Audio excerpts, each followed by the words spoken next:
In today's video, I want to show you 5 things that could very well be costing you money when it comes to your HVAC air filters. Number 5 is making sure that the furnace is turned off before you replace the filter. Now, it can be very easy to just run downstairs or run to your furnace and swap the filter out, and sometimes it's okay, but here's something to be aware of.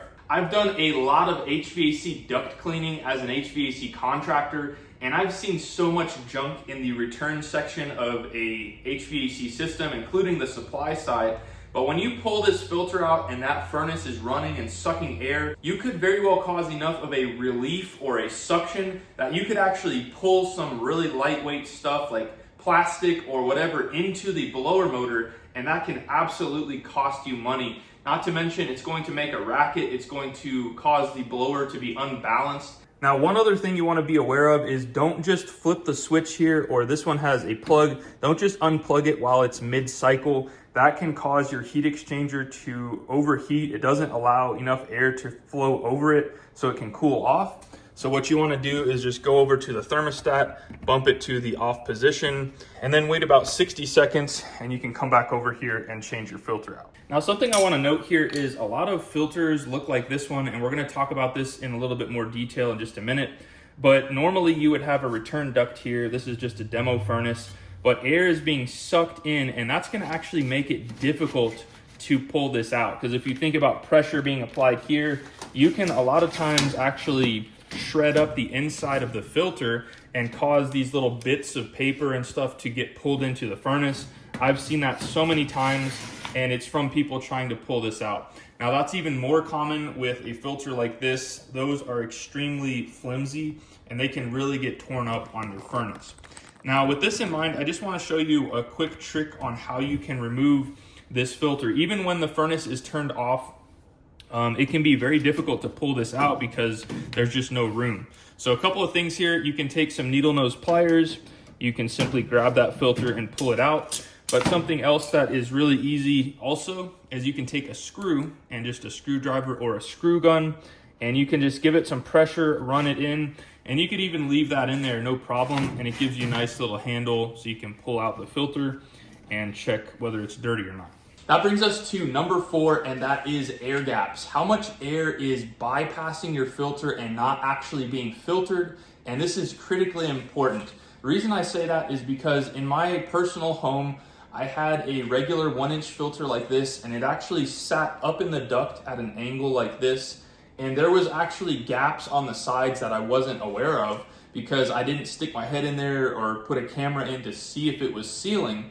And even though I was replacing that filter every single 3 months like clockwork, this is what the actual evaporator coil inside my system looked like after about 2 years of running it. Just 2 years. So this is critically important, guys. Make sure that you have a sealed filter rack. I'm going to show you in a bit more detail on our demo furnace here how you can do that. Okay, so this is kind of a traditional filter rack here, and all it is the filter rack, quote unquote, is the object that's holding the filter in place. So you could have a filter rack that looks like this, that has an open front here.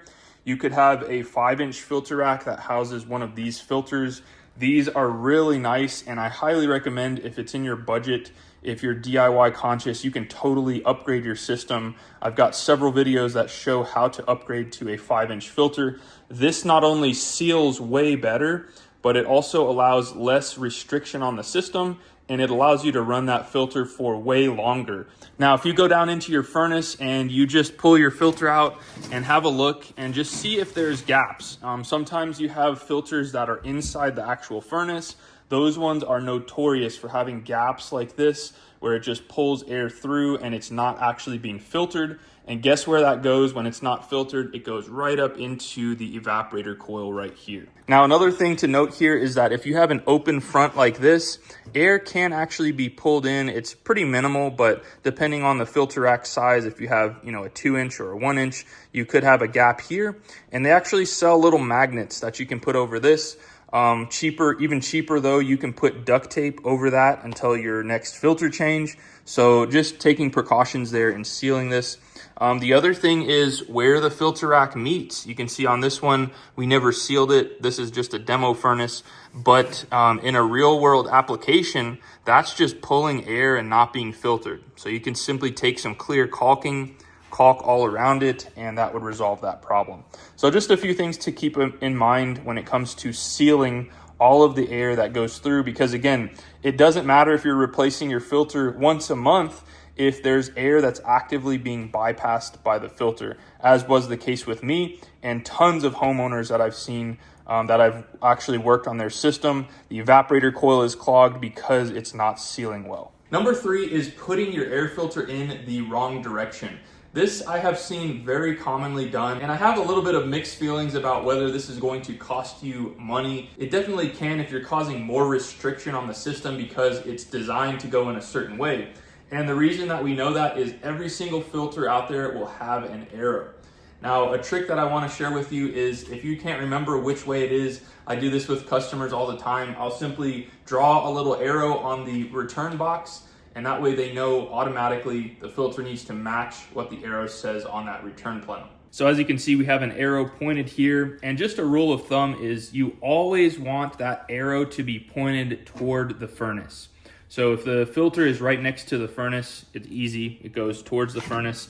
Now, if you have a ceiling filter rack, you want it to be pointed towards the ceiling because obviously the duct is in your ceiling or in your attic, and that's gonna be pointed up or towards your furnace. Same principle applies if you have a wall mounted return rack. That filter is going to have the arrow pointed towards the wall because it's going towards the furnace. So as you can see on this filter, the arrow is pointing this way, meaning the air is supposed to go through here, and we see the little mesh thing on the backside. That's a good way to remember which way this goes. The metal mesh is always gonna go towards the furnace, and if you flip it over, it's probably not gonna kill your system, but it's definitely not advisable. You wanna make sure you put that filter in the right direction. That brings us to number 2, and that is not replacing your filter often enough. Now, a lot of people ask me this all the time, how often do I need to replace my air filter? And a good general rule of thumb for a 1-inch filter like this one is about 3 months. Now, this is also determined by the MERV rating. If you have a higher MERV rating, you're gonna wanna replace it more often because it's filtering out more items than a MERV 8 would filter out. Now, again, if you have a filter like this is a 5-inch. These are designed to run for about 6 months. And so you're not gonna wanna replace these every 3 months because you're gonna be wasting a lot of money. These are a little bit more expensive, but again, you can run them for a longer period of time. Now, with that being said, if you're changing your filter out every 3 months and every time you change it, it is absolutely caked, that's a good indicator that you maybe need to bump it up to every 2 months or even every month. That's a very common thing. A lot of people replace theirs every single month. And again, just make sure that your filter is sealing well because you can replace it as often as you want, but if it's not sealing good, it's going to end up costing you money. Now, something I want to briefly mention is FilterBuy has a subscription plan that makes it so easy to just get the filters shipped right to your door every few months. So you don't have to think about it. As soon as it comes in, you can replace that filter, and they really take the brain work out of replacing your HVAC filter and keeping that system running as long as possible. I'll make sure and leave a link in the video description where you can save a few dollars getting your filters from FilterBuy. Lastly, that brings us to the number one thing that is costing you money when it comes to your HVAC filter, and that is getting the wrong filter. Now, we're not talking about the dimensions. You can upgrade to a larger one like this, but even let's use this as a hypothetical. You have a 5-inch filter rack, you have 5-inch filters. Now, what type of filter are you going to get? You can go from a MERV 8 filter all the way up to a MERV 13, and there's quite a bit of price range there, but this should be dependent on what your household circumstances are as far as health restrictions, asthma, pets. That should all be taken into consideration. Now, a misconception that a lot of people have is that they want to upgrade the filter that they're putting in their furnace, thinking that that's going to really improve the air quality.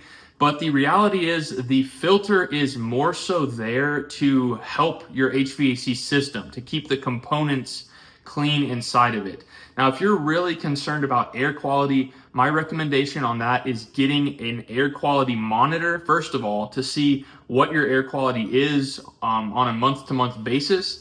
and then getting a specific air quality device that will actually just do that. That's its whole job, is to improve the air quality in your home.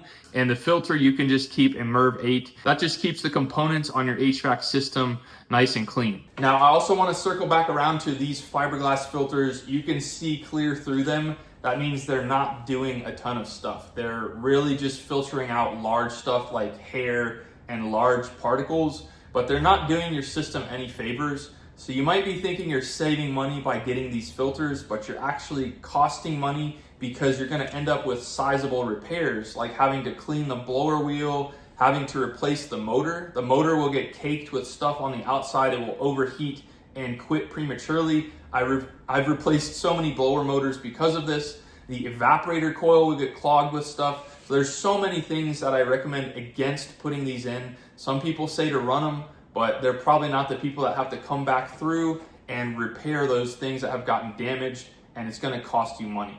Now, you guys probably were wondering, what is this outlet on the side of my furnace? Why is it not a light switch like a typical furnace?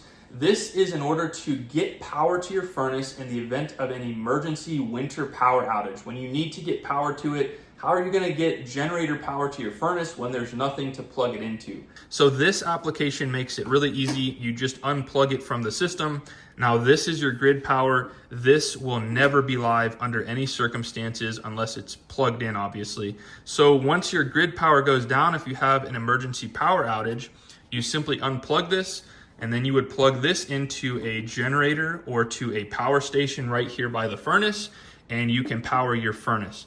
Now, a common misconception that I get is they say, well, how am I gonna power my thermostat?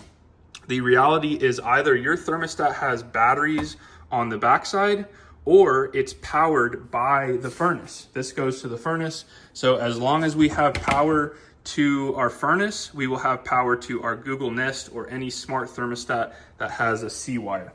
So if you wanna see this video, this is so easy to do. It takes about an hour or less to do, less than $20 worth of materials, and you can be prepared in the event of an emergency. So if you want to check it out, you can find that video right here. And until next time, you guys be safe. Later.